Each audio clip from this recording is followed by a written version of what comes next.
ఉద్యమాల నుంచి వచ్చిన పార్టీ ప్రభుత్వాన్ని ఏర్పాటు చేస్తే ఉద్యమ సందర్భంగా ఉద్యమం కోసం ముందుకు వచ్చి తెలంగాణ రాష్ట్రాన్ని సాధించడానికి ప్రయత్నం చేసి కృషి చేసి అమరులైన కుటుంబాలకు 9.5 సంవత్సరాలలో ఇప్పుడు వాళ్ళు ఏదైతే ప్రస్తావించిందో యాదిరెడ్డి కావచ్చు, శ్రీకాంతాచారి కావచ్చు, ఈశాన్ రెడ్డి కావచ్చు, కానిస్టేబుల్ కిష్టయ్య కావచ్చు, యాదయ్య కావచ్చు, ఇట్లా వందలాది మంది బిడ్డలకు ఈ 9.5 సంవత్సరాలలో ఏ ఒక్కరోజైనా ప్రగతి భవన్కు ఆహ్వానించి మీ కుటుంబం మీ బిడ్డల ప్రాణ త్యాగాలతోని తెలంగాణ రాష్ట్రాన్ని సాధించడం, ఈ తెలంగాణలో అత్యున్నతమైన గౌరవం మర్యాద మీకు ఉంటుంది.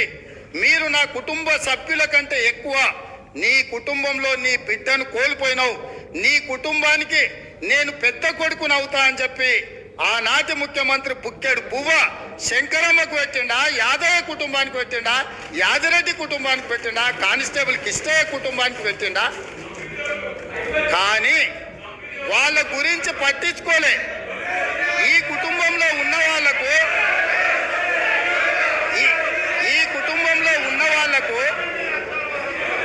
కొడుకుకు మంత్రి ఇచ్చిండు, అల్లుడికి మంత్రి ఇచ్చిండు. కన్న కూతురు ఓడిపోతే ప్రజలు తిరస్కరిస్తే ఎంబడే శాసన మండలి పదవి ఇచ్చిండు.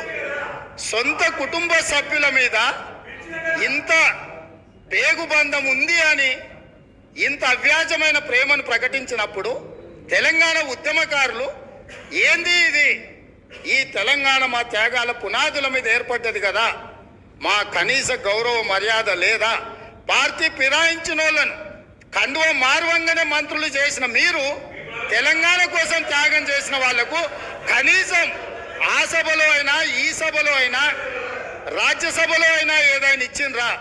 కరోనా సమయంలో బ్లాక్ మార్కెట్లో కరోనా మందు 2,000 రూపాయల దాన్ని 50,000కు అమ్ముకొని 424 కోట్లు నల్లధనం ఒకే దగ్గర దొరికిన వాళ్ళకు రాజ్యసభ అమ్ముకున్న చరిత్ర మీది.